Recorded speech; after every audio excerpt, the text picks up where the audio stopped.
अस्सलाम वालेकुम गाइस, मैं हूं आपका host GM Chaudhary. YouTube channel job and skill 7 से आप लोगों से मुखातब हूं।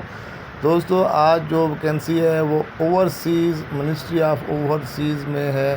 वैकेंसी जो अनाउंसमेंट की गई है वो है director general BS 20। Requirement PhD MPhil।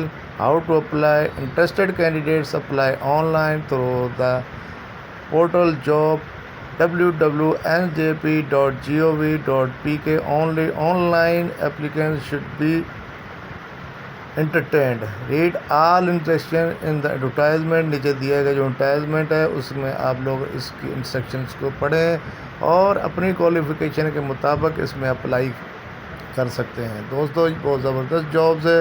Ministry of overseas में वैकेंसीज़ है, आप लोग इसमें अप्लाई कर सकते हैं। दोस्तों, मेरे YouTube चैनल को लाजमी सब्सक्राइब कर दें।